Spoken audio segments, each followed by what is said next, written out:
하나님 감사합니다. 오늘도 거룩한 주일을 맞이하여 주님의 몸된 교회에서 또는 우리 각 가정에서 우리 하나님을 마음껏 예배하게 하신 것 너무나 감사합니다. 우리가 우리 삶 가운데 주님의 영광을 마음껏 드러내야 되는 그런 의무를 가졌지만 하나님 그렇게 살지 못하고 또 한 주간 우리 삶 속에 여전히 나의 것들과 옛 것들을 우리가 추구하며 살았다면 이 시간 그 마음들을 그의 행실들을 우리가 다 주 앞에 내어놓고 고백합니다. 주여, 우리가 잘못했습니다. 우리 죄를 용서하시고 다시 한번 아직까지 돌이키지 못하는 우리의 마음들이 있다면 그것들로부터 돌이켜 하나님의 거룩한 백성들로 남아 우리 삶 가운데 하나님의 영광을 마음껏 드러내며 살아가는 그 인생을 살게 하여 주옵소서. 하나님, 추석 명절입니다. 우리 각 권속들이 이제 우리 가족들을 찾아 함께 만나며 그 귀한 시간들을 가질 텐데 하나님, 연휴의 기간 동안 우리 가족들이 더 하나 되는 시간이 되기를 원합니다. 하나님, 조금씩 분절되고 단절되어진 그런 부분들이 있었다면 이번에 만남이 이 연휴 기간을 통하여 다시 가족이 하나 되어지고 사랑으로 연합되어지는 시간들 되게 하여 주옵시고, 각 가정마다 필요한 관계의 회복이 있다면, 우리가 재건해야 되는 부분들이 있다면, 우리 관계를 갱신해야 되는 부분들이 있다면 하나님, 이 시간들을 통해서 마음이 하나로 묶여지고 하나 되어지고 우리가 용서하고 용서받고 우리가 서로를 더 아끼는 마음들로 온 가족들이 기쁨을 다시 한번 찾는 이 귀한 연휴의 시간이 될 수 있도록 하나님 그렇게 인도하여 주옵소서. 아버지 하나님, 추석이지만 우리가 이 들뜬 마음은 잠시 내려놓고 우리가 적어도 이 시간만큼 하나님 앞에 나와 하나님의 존전 앞에서 하나님을 마음껏 예배하기를 소망합니다. 하나님이 기뻐하실 만한 예배를 우리가 드리기를 원합니다. 하나님이 받으실 만한 예배자로, 하나님이 찾으시는 영과 진리로 예배하는 자로 우리가 서게 하여 주옵소서. 비록 대부분이 우리가 온라인으로 예배를 드릴 수밖에 없는 한계가 있는 것도 분명하지만, 그러나 하나님을 정말 만나고 싶은 우리의 간절한 소망과 마음이 있다면 우리가 얼마든지 우리가 화면을 통해서도 하나님을 만나게 될 줄로 믿사오니, 주님 만나는 시간, 주의 음성을 듣는 시간, 그리고 주님과 더 깊은 관계 속에 우리가 들어가는 이 예배의 시간이 될 수 있도록 하나님 그렇게 인도하여 주옵소서. 이 모든 예배의 시종을 주 앞에 올려드리며 예수님 이름으로 기도 올려드립니다. 아멘.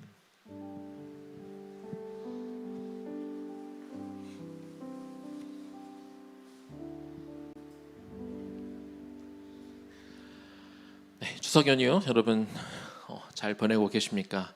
이미 또 지방에 내려가 계신 분들도 있고 또 여러 곳에서 이 연휴 보냈을 텐데 가족 간에 정말 깊은 사랑과 또 하나 되어지고 또 회복되어지는 그런 시간이 되기를 축복합니다. 교회 공사가 계속해서 이어지고 있습니다. 우리 지난주에는 목공일들이 한 4일 정도 오셔서 목공의 일이 진행이 되었고요. 이제 연휴가 끝나고 나면 이제 쓰레기들을 좀 정리하고 이후로 또 전기 작업, 바닥 작업, 부엌 작업, 또 배관, 화장실 작업 등이 좀 남아 있습니다. 아직도 한 2-3주 정도 더 걸려서 우리가 이렇게 나가게 될 텐데 우리 계속해서 안전하게 공사가 잘 될 수 있도록 여러분들 계속 기도해 주시기를 부탁을 드립니다. 우리 숲속에 보이는 라디오, 우리 숲보라 저희가 준비하고 있는데요. 이미 단톡방을 통해서 같이 여러분들이 보내주시는 사연들을 통해 우리가 같이 만들어가는 것이기 때문에 목회자들만 준비해서 되는 게 아니라 여러분들이 꼭 그 사연을 보내주시기를 부탁을 드립니다. 여러분들이 가족이나 아니면 우리 꼭 성도가 아니더라도 여러분의 멀리 계셨던 부모님이라든지 지인에게라든지 하고 싶은 말, 좀 전하고 싶은 메시지를 보내주셔도 좋고요. 여러분의 어떤 고민이나 어떤 궁금했던 것들을 이렇게 적어 보내주셔도 좋겠습니다. 그리고 또 여러분들이 잘 평소에 쓰지 않는 물건들을 이렇게 한 30초 이내 영상으로 이렇게 찍어서 이런 부분들 쓸 수 있도록 이렇게 찍어서 보내주시면 저희가 또 그것을 또 구입하시는 분은 또 우리가 벽돌 헌금으로 드려서 우리 교회가 세워지는데 또 도움이 될 것 같습니다. 또 여러분의 신청곡도 우리가 받아서 당일에 우리 목회자들이 또 우리 찬양도 이렇게 부를 예정에 있고요. 그 외에 또 여러 가지 순서들을 준비해서 우리들이 좀 재미있고 의미 있는 시간 보내려고 하는데 우리 성도님들 꼭 기억하시고 그 보내드린 그 설문지에다가 꼭 이렇게 답을 좀 해주시면 너무나 감사하겠습니다. 우리 이 시간에는요, 우리 이미 한 주가 지나기는 했는데 우리 도원이 첫 돌이 지났죠. 우리 지난주 토요일이 도원이 생일이었는데 오늘 우리 가족들과 함께 우리가 같이 좀 축복하고 우리 도원이를 위해 기도하는 시간을 좀 갖도록 하겠습니다.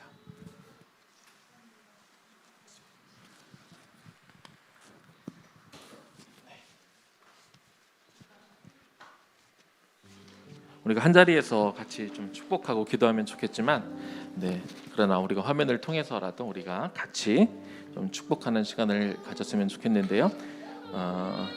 우리 도원이가 당장은 읽지는 못하겠지만 엄마 아빠가 틈틈이 읽어줄 거라고 믿고 먼저 우리 돌 선물을 교회에서 준비한 선물을 우리 사모님에게 드리도록 하겠습니다. 네. 자, 우리 축하하고 축복하는 마음으로 우리 같이 우리 도원이를 위해서 우리 온 가족들이 같이 나왔는데요. 좀 같이 좀 기도하면 좋겠습니다. 기도할까요? 하나님 감사합니다. 우리 정희 목사님, 근희 사모님 가정에 우리 도원이를 또 우리 셋째로 보내주셔서 하나님 너무나 감사합니다. 우리 도희와 함께 하나님 이 가정을 하나님 이루게 하셨는데 하나님 이 아이가 하나님이 보내주신 이 가정에 보내주신 선물이기도 하고 뿐만 아니라 이 사회에 하나님이 꼭 필요해서 보내주신 우리 모두의 선물이 될 줄로 믿습니다. 하나님 엄마 아빠의 그 신앙을 따라 우리 도원이가 영적으로 잘 자라게 하여 주시옵소서. 이 시대에는 절대적 가치가 없다고 이야기하며 하나님을 믿는 것이 바보 같고 어리석다라고 이야기하지만 그러나 우리 도원이의 그 심령과 그 마음 속에 그리스도의 마음이 그리스도의 말씀이 그 안에 새겨지기를 원합니다. 그가 보고 듣고 생각하는 그 모든 것의 기초가 성경에 기초한 것이 되게 하여 주옵소서. 그리스도 세계관으로 그리스도의 가치 성경에 말하는 그 가치를 쫓아 살아가게 하여 주옵소서. 주 안에서 자신의 꿈을 쫓아 살아가는 자가 되게 하여 주시옵소서. 그리고 무엇이 옳은지 그른지 잘 분별해서 세상 사람들에게 어떻게 살아야 되는지 가르쳐 주는 자가 되게 하여 주옵소서. 우리 도원이가 자라며 키가 자라고 지혜가 자라고 믿음이 자라가면서 또 그를 엄마 아빠가 신앙적으로 또 잘 인도해 주겠지만 또 그를 잘 이끌어낼 좋은 선생님들도 만나게 하여 주옵소서. 뿐만 아니라 좋은 친구들도 만나게 해주시고 그가 자라매 나중에 이 사회에 정말 꼭 필요한 좋은 친구가 되게 하시고 좋은 스승이 되게 하시고 좋은 멘토로 자라게 하여 주옵소서. 그래서 이 시대에 내 꿈을 쫓아 살아가는 인생이 아니라 하나님의 도원을 통해 이루고자 하는 것들을 마음껏 이루어내며 살아가는 그런 도원이가 되게 하여 주시옵시고 도원이가 살아가는 그 길을 통해 많은 이들이 어떻게 살아가야 될지 어떻게 하나님을 만날 수 있는지 보게 하시고 도원이를 통하여 많은 죽어가는 영혼들이 새로운 생명을 얻도록 이끌어내는 그런 믿음의 자녀로 세워져 갈 수 있도록 주여 도와주시옵소서. 의나무 공동체 또한 보내셨고 맡기셨사오니 하나님 내 자녀는 아니지만 우리가 같은 마음으로 우리 한 식구로서 우리 도원이를 우리 공동체에 받으며 같이 기도하고 같이 축복하고 우리가 같이 울고 웃어가며 이 아이가 반드시 자랄 때까지 우리가 함께 책임지는 그 마음으로 이 아이를 사랑하게 하여 주옵소서. 같이 기도하게 하여 주옵소서. 다시 한번 도원이를 이 가정에 주신 걸 감사하고 또 의에 남은 공동체에 보내주심을 감사하고 이 가정을 주 앞에 올려드리며 축복하며 예수님 이름으로 기도 올려드립니다. 아멘. 우리 도원이와 도원이 가족을 위해서 우리 축복의 박수 오늘 올려드리면 좋겠습니다. 감사합니다. 네, 감사합니다.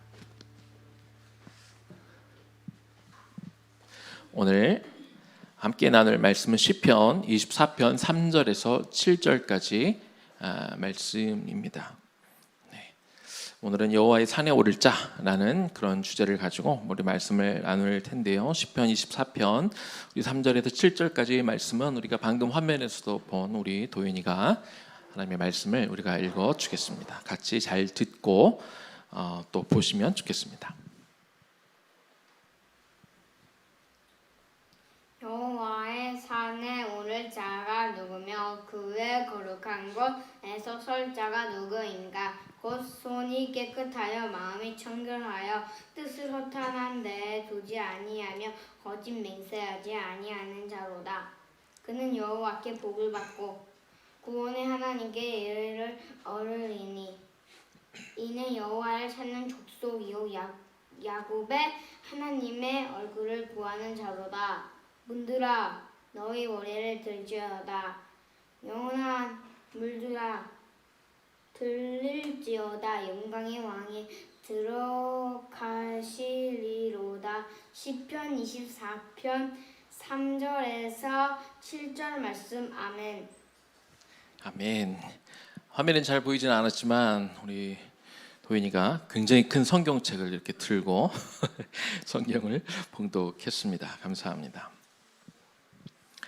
이스라엘이 블레셋과의 전쟁 중에 하나님의 임재를 상징하는 언약궤를 들고 가면 무조건 이길 것이다 이렇게 단순하게 생각하고 언약궤를 들고 전쟁에 참여했다가 전쟁에서도 대패하고 심지어는 이 언약궤를 블레셋에 빼앗기는 일이 벌어집니다. 그런데 그들은 이 한 나라의 신을 상징하는 이 언약궤를 뺏어서 그들은 기고만장했지만 그러나 언약궤가 가는 곳마다 하나님이 재앙을 내리게 됩니다. 그래서 여러 도시로 이렇게 이동을 하다가 결국 이렇게 계속 언약궤를 가지고 있다가 나라가 망하겠다 싶어서 블레셋이 이 언약궤를 이스라엘의 벳세메스라는 지역으로 먼저 보내버립니다. 이후에 언약궤는 다시 기랏 여아림으로 다시 보내졌고 약 20년간 기랏 여아림 지역의 아비나답의 집에 보관이 되었습니다. 다윗은 왕에 오른 이후로 이제 이 언약궤를 다윗 성으로 옮겨야겠다라고 결심하고 이제 언약궤를 이제 이동해 오게 되는데 6걸음을 걷고 살진 송아지로 하나님 앞에 제사를 드립니다. 또 성가대로 하여금 각종 악기들, 수금, 비파, 소고 이런 것들로 연주하고 자신은 배로 만든 에봇을 입고 백성들 앞에서 막 옷이 내려가도록 이렇게 신나서 춤을 추는 장면이 나오는데요. 이때 이 언약궤가 다윗성에 들어올 때 만들어서 불렀던 노래, 이것이 바로 시편 24편입니다. 24편을 구성을 보면은요, 우리 오늘 저희가 전체를 다 읽지는 않았는데 1절과 2절은 만물의 여호와 하나님이 이 창조한 것에 대해 창조주 하나님을 노래하는 장면이 나오고 3절에서 6절까지는 여호와의 산에 올라가서 여호와 앞에 설 수 있는 자가 누구인가 라고 그 자격에 대해서 이야기하고요. 그리고 7절에서 10절까지는 그 영광의 왕을 찬양하는 장면이 나옵니다. 자, 1, 2절을 다시 한번 간단히 보면 다윗은 창조주의 하나님에 대해서 노래하면서 뭐라고 표현을 하냐면 여호와께서 터를 바다 위에 세우시고 강물 위에 세우셨다 이렇게 노래하고 있습니다. 하나님의 해와 달, 별과 바다 이 모든 것들을 다 만드시고 새와 물고기 모든 짐승들을 만드시고 인간까지 하나님이 창조하셨죠. 그런데 놀라운 것은 창조하신 이 모든 만물을 사람으로 다스리고 관리하도록 맡기셨다는 겁니다. 저희 집에도 강아지가 2마리 있습니다만 강아지도 주인을 알아보고 외양간 송아지도 주인을 알아봅니다. 그렇다면 우리는 우리를 만드시고 우리를 기르시고 우리를 양육하시는 그 창조주 하나님을 우리가 알아보고 그분을 우리의 아버지로 인정하고 그분을 높여 드려야 될 것입니다. 이렇게 1, 2절이 창조주 하나님에 대해서 이야기를 했다면 3절부터는 그러면 어떤 사람이 창조주 하나님을 만날 수 있고 그 앞에 설 수 있는가? 그분을 만나기 위해 그분 앞에 설 수 있는 자격이 무엇인가에 대해서 이렇게 이야기하게 됩니다. 다시 언약궤 이야기로 조금 돌아가서요. 이 부분을 조금 더 자세하게 나눠 보도록 하겠습니다. 여호와의 언약궤를 빼앗아 보관하다가 이 하나님이 그때마다 재앙을 보내셔서 나라가 초토화될 위기에 처하자 블레셋이 그 법궤를 다시 돌려보냈다고 제가 말씀을 드렸습니다. 그래서 첫 번째로 간 데가 벳세메스라는 곳으로 돌아갔는데 벳세메스 주민들은 처음에 하나님의 언약궤가 돌아오니까 너무나 기뻐합니다. 그런데 그 중에 주민 몇몇이 언약궤를 함부로 만지고 무엇이 들었나 열어보다가 그 언약궤를 들여다본 70명이 그 자리에서 죽는 재앙이 발생을 합니다. 이 70명이 죽은 이유는 하나님의 법을 따르지 않았기 때문이죠. 하나님의 율법 안에 분명히 이 언약궤를 함부로 만져서는 안 된다 이렇게 기록이 되어 있습니다만 그들은 그 율법을 무시하고 자신들의 마음대로 언약궤를 만졌다가 죽는 일이 벌어진 것이죠. 이 광경 때문에 주민들이 너무 놀라서 법궤를 다시 기럇 여아림으로 보내게 됩니다. 다윗이 왕이 되어서 기럇 여아림에 있던 그 법궤를 다윗 성으로 옮기려고 합니다. 그런데 그 언약궤를 옮기는 과정 가운데 하나님의 말씀대로 하지 않고 원래는 이 분명히 정해진 이 고라 자손들이 어깨에 메고 언약궤를 옮겨야 되는데 편의상 소로 하여금 수레에 실어서 하나님의 언약궤를 옮기게 되는 것이죠. 그러다가 소가 뛰어서 언약궤가 넘어지려고 하니까 웃사라는 사람이 언약궤에 손을 댔다가 또 그 자리에서 죽는 재앙이 벌어지게 됩니다. 하나님은 하나님의 법도를 어긴 사람에 대해서 정확하게 하나님은 심판하시는 것을 볼 수 있습니다. 하나님은 선하신 분입니다. 하나님은 좋으신 분입니다. 그러나 그렇다고 해서 우리가 하나님을 아무렇게나 해도 만날 수 있는 것은 아닙니다. 아무 때나 하나님을 우리가 만날 수 있는 것은 아니죠. 우리가 대통령을 만날 때에도 어떤 격식을 차리고 어떤 합당한 이유가 있고 근거가 있어야 우리가 만날 수 있는 것처럼 우리가 하나님을 만날 때에도 그냥 우리가 적당히 대충 해서 하나님을 그냥 아무 때나 만나려고 하면 하나님을 만날 수 있는 게 아니라는 것입니다. 우리가 이 부분을 우리가 정확히 알아야 됩니다. 특별히 하나님은 당신에 대해서 만홀히 여기는 사람, 하나님을 경멸하고 무시하는 사람을 그냥 쉽게 만나 주시는 분이 아닙니다. 하나님을 만나기 위해서는 하나님이 정하시는 그 법과 그 테두리 안에서 하나님을 경외하는 자가 하나님을 만날 수 있다는 것을 우리가 분명히 알아야 됩니다. 웃사가 언약궤를 운반하다가 죽은 사건으로 언약궤는 다윗성으로 가지 못하고 오벳 에돔의 집에 이렇게 석 달 동안 맡겨지게 됩니다. 그 석 달 동안 다윗은 언약궤를 다시 다윗성으로 가져오기 위해서 겸비하고 그리고 하나님을 경외하는 마음으로 준비를 해서 이제 석 달 후에 다시 오벳 에돔의 집에서 다윗성으로 옮기게 되는데 그때 또한 준비한 것이 시편 24편입니다. 그 시를 노래로 만들어서 그 노래를 부르면서 언약궤가 다윗 성으로 들어오게 되는 것이죠. 언약궤를 맨 제사장이 먼저 노래를 합니다. 시편 24편 3절 오늘 본문 말씀이죠. 여호와의 산에 오를 자가 누구며 그의 거룩한 곳에 설 자가 누구인가 이렇게 먼저 언약궤를 맨 제사장이 노래합니다. 여호와의 산, 거룩한 곳 이것은 뭘 의미하냐면 1차적으로는 이스라엘의 그 언약궤를 모시고 있는 이스라엘 성전이 있는 시온산을 가리킵니다. 그곳에서는 하나님의 임재를 상징하는 언약궤가 있는 곳이기도 한데요. 이 여호와의 산이라는 것은 단순히 공간적인 의미, 지리적인 의미를 의미하는 것이 아니라 하나님의 임재, 하나님 앞이라는 그런 상징적인 표현으로 우리가 보는 것이 더 맞을 것입니다. 그리고 여호와의 산에 오를 자가 누구이고 그리고 그 거룩한 곳에 설 자가 누구인가를 묻는 것은 누가 하나님 앞에 설 수 있는가, 어떤 자격을 가진 자가 하나님을 만날 수 있는가 이런 의미로 우리가 볼 수 있습니다. 교회에는요 누구나 다 올 수 있습니다. 어떤 흉악한 사람이라도 누구든지 다 교회에 올 수 있고 예배도 누구나 다 참여할 수 있습니다. 그러나 교회에 오거나 예배에 참석하는 것 그렇다고 그래서 모든 사람이 다 하나님을 만나고 가지는 않습니다. 하나님이 모든 사람을 다 만나 주시는 것은 아닙니다. 요한복음 4장 23절 말씀을 보니까 아버지께 참되게 예배하는 자들은 영과 진리로 예배할 때가 오나니 곧 이때라. 아버지께서는 자기에게 이렇게 예배하는 자들을 찾으시느니라. 그냥 예배 가운데 나오면 교회에 오면 하나님이 그 사람들을 다 만나 주시는 것이 아니라 영과 진리로 하나님을 예배하는 자들을 이 예배 중에도 하나님이 찾으신다는 거예요. 그냥 예배에 와 있으니까 누구나 다 하나님을 만나는 것이 아니라는 것이죠.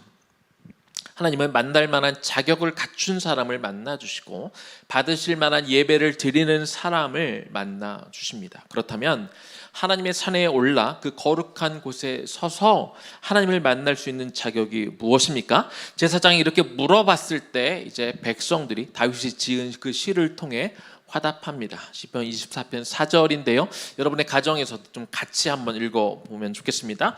곧 손이 깨끗하며 마음이 청결하며 뜻을 허탄한 데 두지 아니하며 거짓 맹세하지 아니하는 자로다. 자, 여러분들 흐름을 잘 이어오고 계시죠?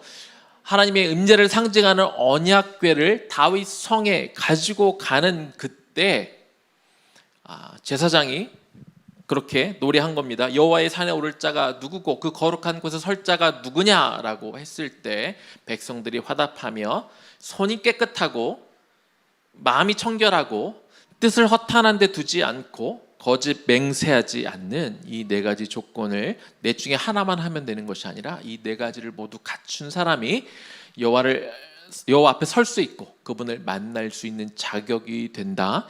이렇게 성경은 말하고 있는 것입니다. 그렇다면 이 4절 말씀을 가지고 누가 하나님 앞에 설 수 있는가? 누가 하나님을 만날 수 있는가?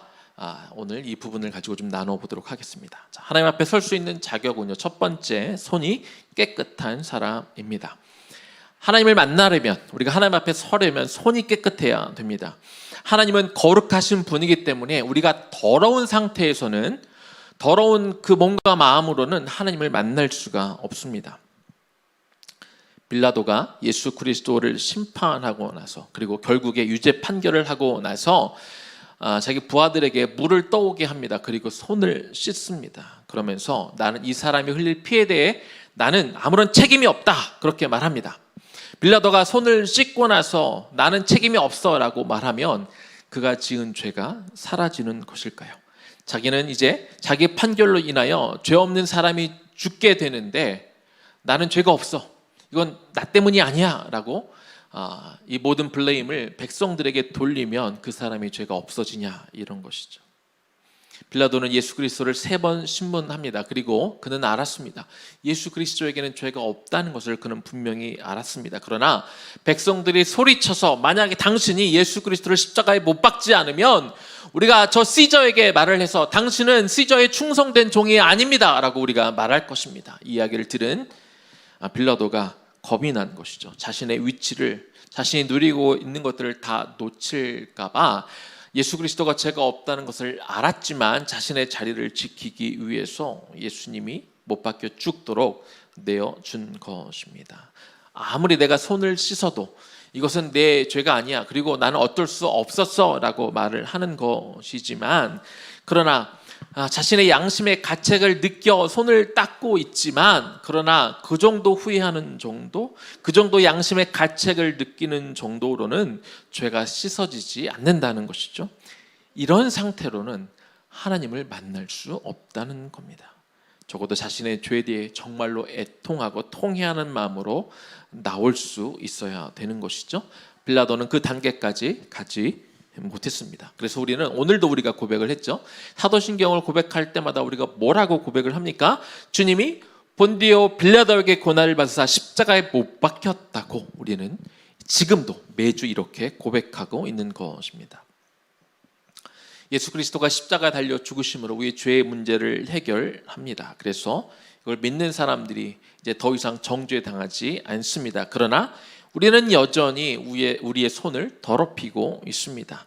이 손이라는 것은 우리의 행실을 비유하는, 상징하는 그런 표현인데요.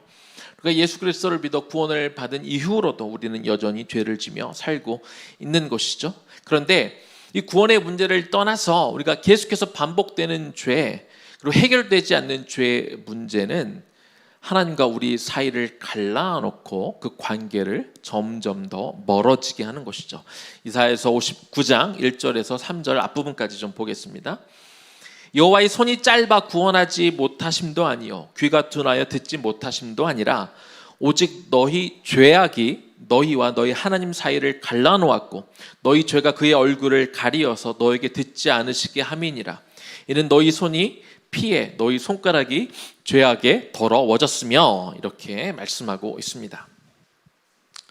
우리가 죄를 지을 때 하나님 저는 어쩔 수 없었어요. 상황이 그렇기 때문에 저는 피할 수가 없었어요. 하고 싶지 않았어요. 라고 우리가 이렇게 뒤로 숨으려 하고, 그리고 우리가 다른 사람에게 어떤 환경에 그 죄의 탓을 돌리기도 하지만, 그러나 결과적으로 우리가 죄를 짓는다는 것은 우리가 죄를 선택한 것입니다. 그런데 죄를 짓는 것도 나쁜데 죄를 짓는 것보다 더 나쁜 게 있습니다. 그게 뭐냐면 죄를 짓고도 우리가 회개하지 않는 것입니다. 빌라도처럼 인정하려 하지 않고 죄를 남 탓으로 돌리려 하면 그 마음 점점 더 황폐해지고 굳어지게 됩니다. 이런 굳어진 상태, 이렇게 죄 가운데 머물러 있는 상태 속에서는 하나님과 교제할 수 없습니다. 하나님과 교제할 수 없다는 말은 다시 말하면 하나님 앞에 설 수 없고 하나님을 만날 수 없게 되는 것이죠. 두 번째입니다. 하나님 앞에 설 수 있는 자격. 두 번째는요, 마음이 청결한 자가 되어야 됩니다. 마음이 청결해야 우리가 하나님 앞에 설 수 있습니다. 같은 말씀이 마태복음 5장 8절에도 있습니다. 마음이 청결한 자는 복이 있나니 저희가 하나님을 볼 것이며. 마음이 청결하다는 것은요, 그 의미는 위선적이지 않고 두 마음을 품지 않는다는 그런 의미를 가지고 있습니다. 마음이 청결한 사람만이 하나님을 볼 수 있습니다. 우리가 하나님을 본다고 그럴 때요, 우리가 하나님을 우리 육신의 눈으로 하나님을 보는 것이 아닙니다. 그러면 어떻게 해야 하나님을 볼 수 있느냐? 우리의 마음이 깨끗하고 우리의 마음이 선한 양심을 가지고 있을 때 그런 사람에게 하나님이 자신을 드러내십니다. 다시 말씀드립니다. 우리가 노력하고 애써서 천체 망원경을 가지고 하늘을 쳐다보면 그렇게 하나님을 볼 수 있는 게 아니라, 내 마음이 청결할 때, 내가 선한 양심으로 살아갈 때 하나님이 우리에게 자신을 드러내 주시는 거예요. 그럴 때 우리가 하나님을 비로소 볼 수 있게 되는 것입니다. 그런데 오늘날 우리가 성도라 해도 여전히 탐심으로, 탐욕으로 우리 마음이 가득 차 있다면, 그래서 하나님의 나라와 하나님의 의를 구하기보다 내 욕심과 나의 것들을 채우기를 원하는 마음으로 가득 차 있다면 우리 마음이 더럽혀지게 되는 것이죠. 더럽혀진 마음은 필연적으로 악한 행동으로 가게 되어 있습니다. 이런 상태로는 하나님을 만날 수 없고 하나님을 경험할 수 없게 되는 것이죠.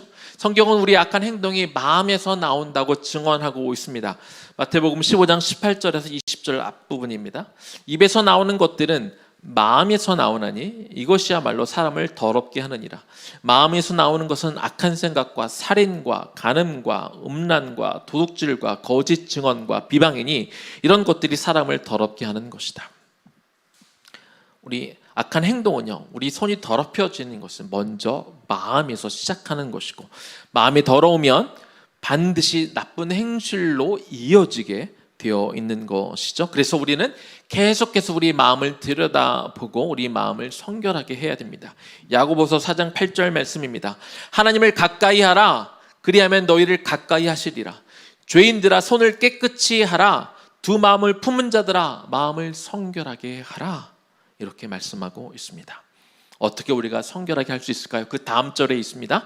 야고보서 4장 9절 말씀입니다. 슬퍼하며 애통하며 울지어다. 너희 웃음을 애통으로 너희 즐거움을 근심으로 바꿀지어다.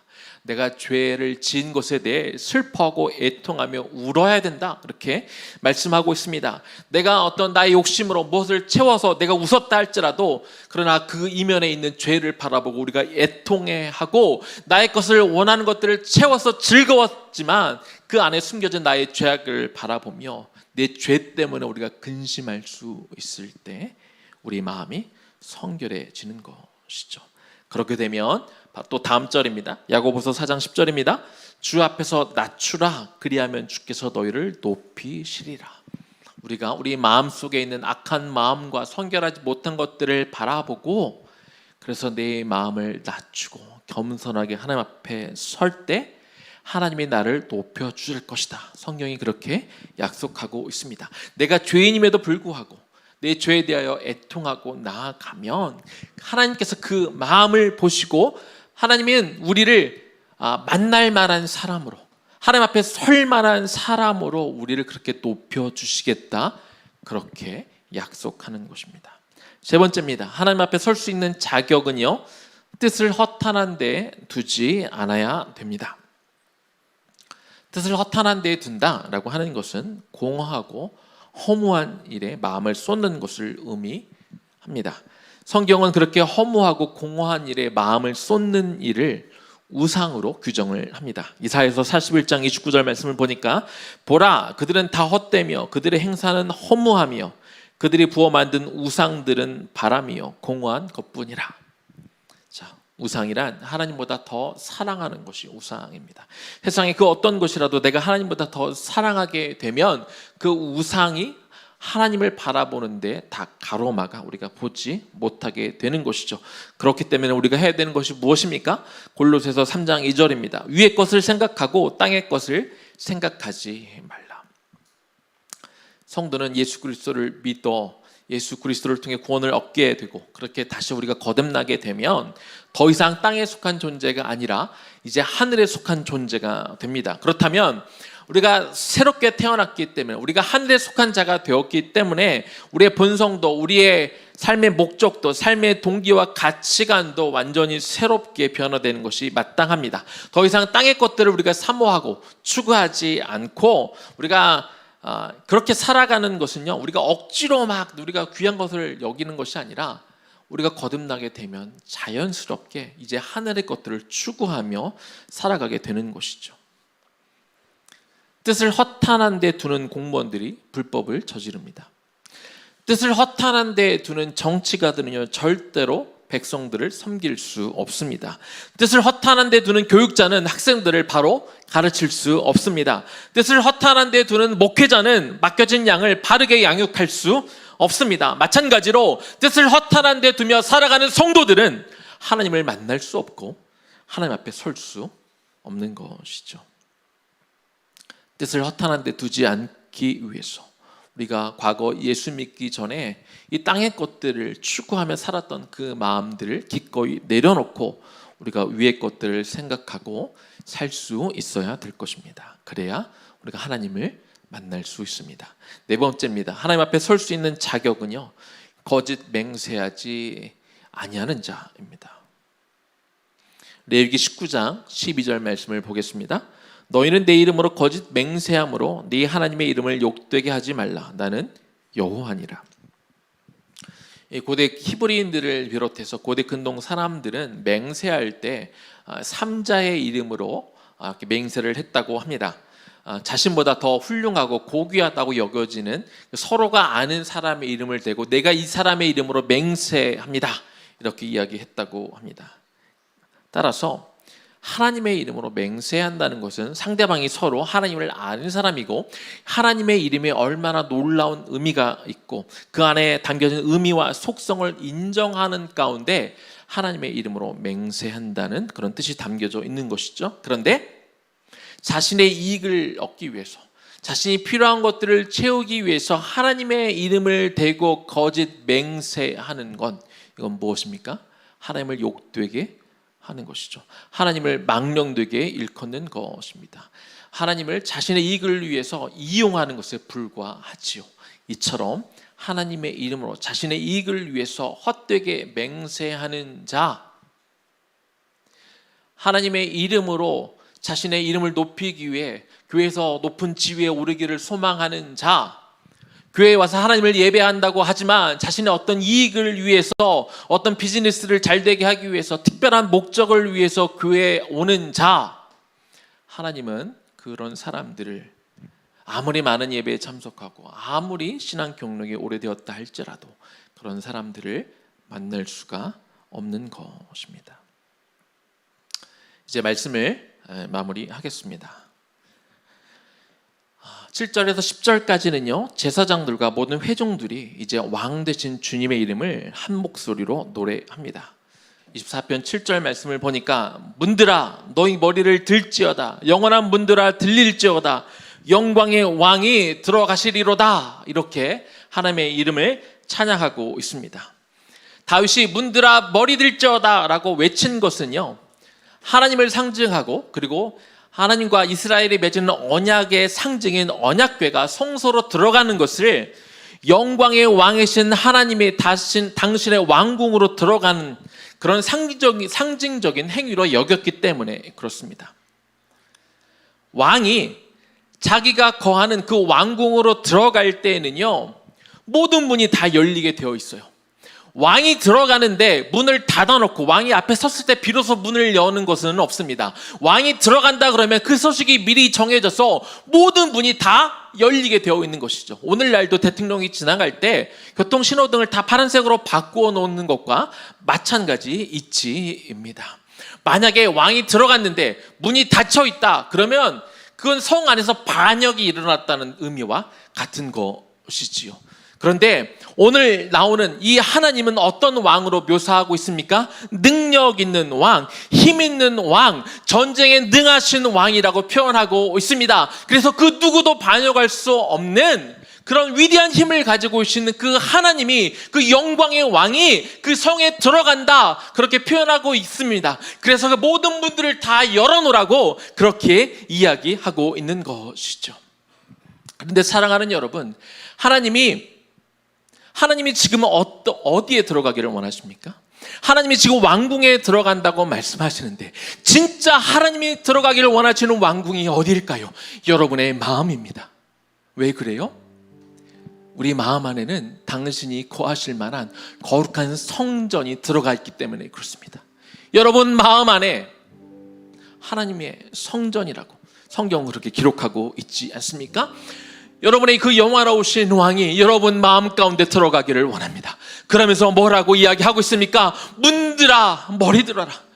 우리 안에 있는 그 궁전에 하나님께서 들어가실 때 우리의 모든 문들을 다 열어 제끼고 그렇게 왕을 맞이하라고 말씀하고 있는 것이죠.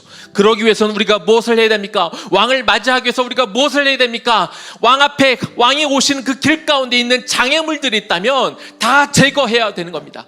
우리 삶의 전 영역 가운데 모든 부분에서 문을 열고 그것 가운데 어떤 것들이 막고 있다면 그것들을 제하여야 할 때 왕이 우리 안에 들어오셔서 우리 안에 좌정하시고 우리를 다스리시고 우리를 통치하고 우리를 하나님의 백성이 되어 그분의 통치를 받을 수 있게 되는 것이죠. 그러기 위해서 우리가 무엇을 해야 됩니까? 우리의 마음을 깨끗하게 해야 되는 것입니다.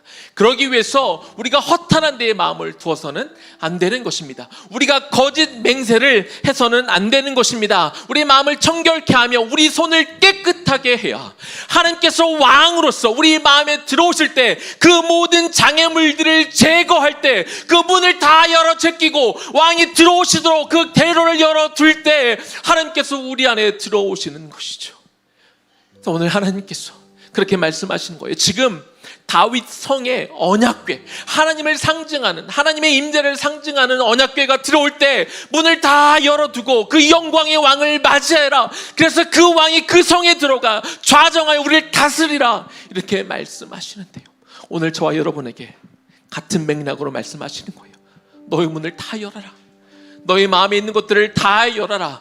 너희와 나 사이에 있는 어떤 장애물들이 있다면, 너의 욕심이 있다면, 너희가 여전히 꿈꾸는 너의 꿈들이 있다면 다 벗어버려라. 다 제버려라. 그 하나님과 우리 사이에 있는 막힌 모든 것들을 다 제하고 영광의 왕이 너희 안에 들어갈 수 있도록 너희 안에 있는 성전에 들어가 그 안에 좌정하고 우리를 다스리고 통치할 수 있도록 그 문들을 다 열어라. 이렇게 우리에게 부탁하시는 것이죠. 그래야 주님께서 우리 안에 들어가 우리를 만나시고 우리를 다스리고 우리를 통치할 수 있기 때문에 그렇습니다. 사랑하는 성도 여러분, 영광의 왕이신 주님께서 언제든 우리들 마음에 들어와 우리 안에 좌정하실 수 있도록, 그래서 우리 안에 그 계신 주님 앞에 우리가 설 수 있도록, 우리가 그분 앞에 서서 그 주님을 만날 수 있도록 여러분의 마음의 문을 활짝 여시고 그 안에 조금이라도 방해가 되는 것들을 다 제하여 주시고 그 영광의 왕을 만나고 그 영광의 주님과 함께 영원히 교제하며 동행하며 살아갈 수 있는 저와 여러분들 되기를 주님의 이름으로 간절히 축원합니다. 아멘. 우리 그 마음으로 우리 앞에서도 불렀는데요. 문들아 머리 들어라. 우리 힘차게 하나님 앞에 찬양하겠습니다. 내 안에 있는 거짓과 잘못된 것들을 다 제하는 그 마음으로 우리가 찬양하겠습니다.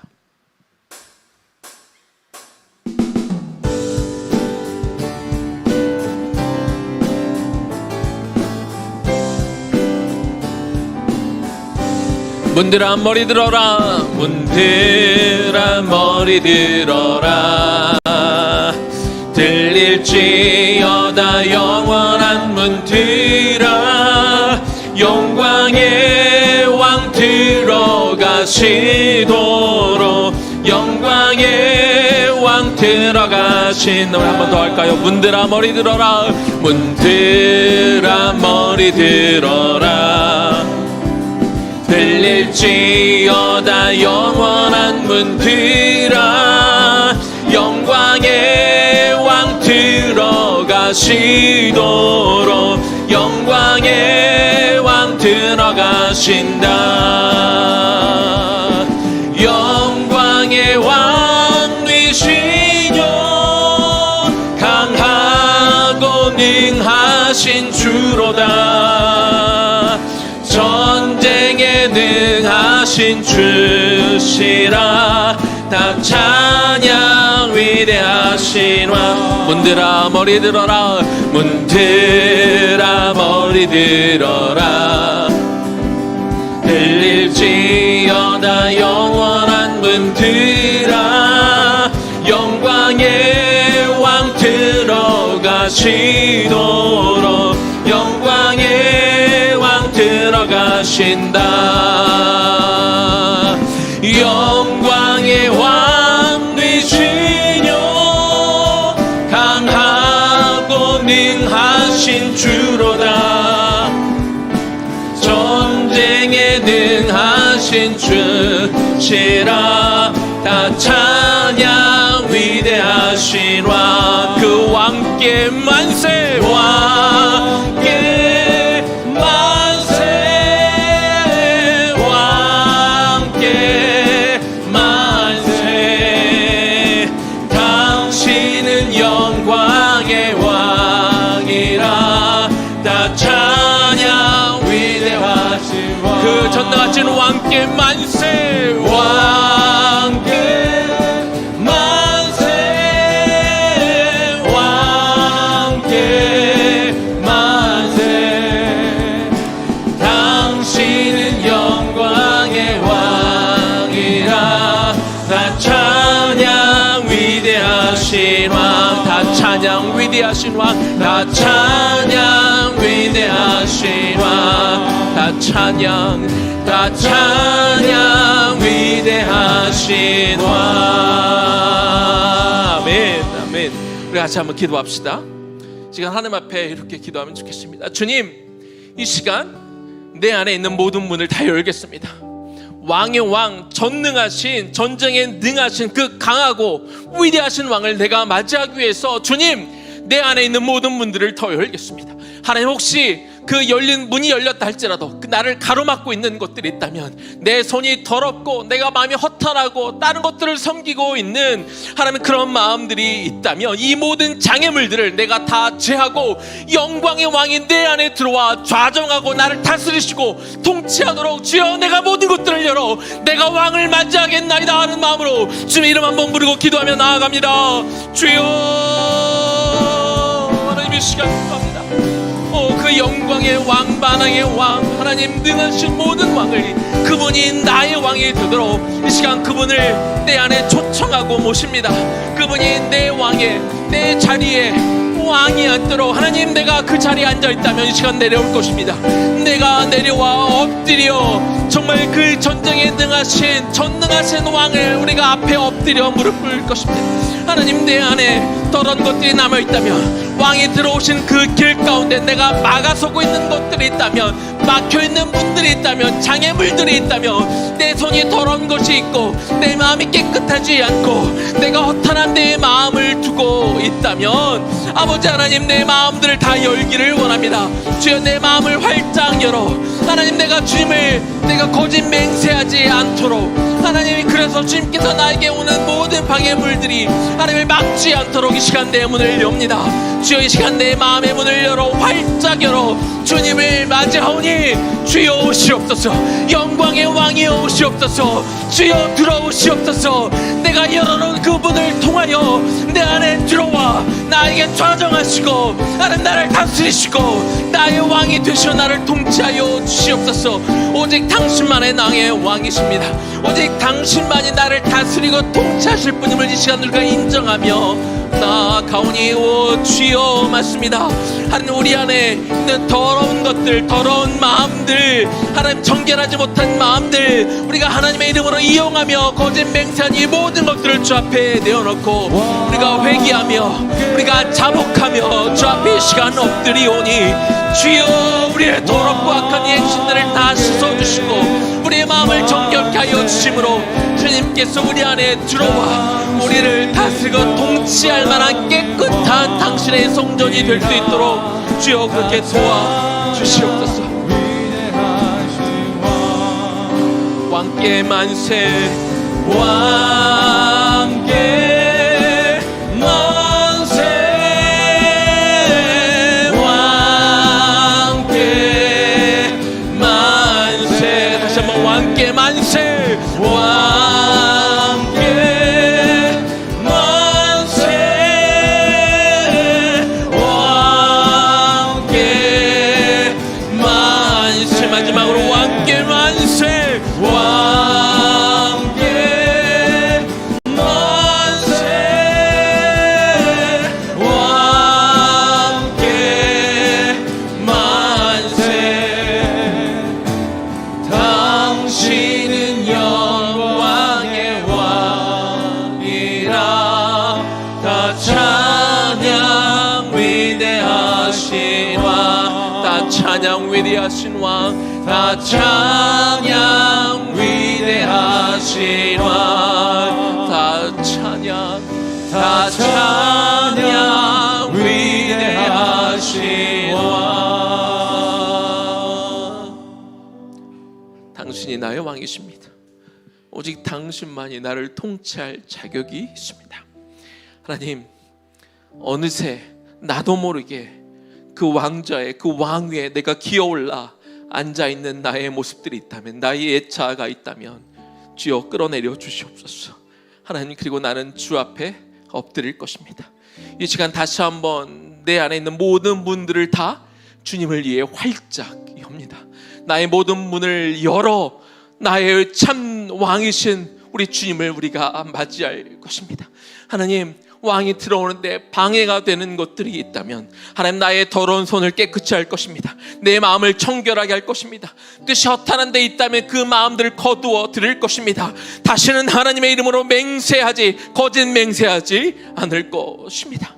하나님, 들어오시옵소서. 주여 들어오시옵소서. 내 안에 좌정하시고 나를 다스리시고 나의 통치하여 주시옵소서. 그렇게 당신의 거룩한 백성으로 하나님의 통치를 받아 살며 내 삶을 통하여 하나님의 뜻과 하나님의 나라가 이루어지기를 소망하며 기도하오니, 그렇게 살아감을 통하여 내 인생에 걸쳐 언제나 내가 하나님 앞에 설 수 있고 하나님을 만나 하나님과 동행하며 살아가는 그런 거룩한 인생 살아갈 수 있도록 주여 도와주옵소서.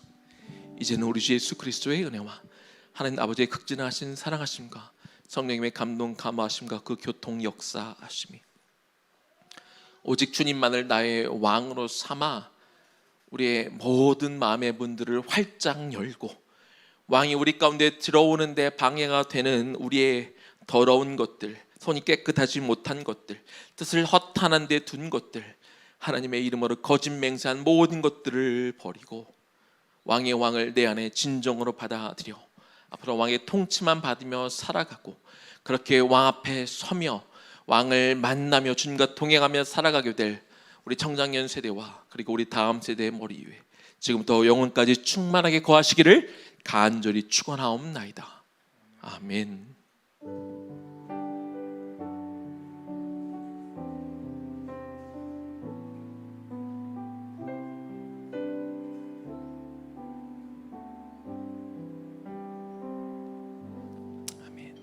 우리 추석 연휴 잘 보내시고요. 그리고 우리 한 주간 동안 숲속에 보이는 라디오 꼭 사연들 많이 보내주시기를 부탁을 드립니다. 감사합니다. 오늘은 주일학교는 없겠습니다.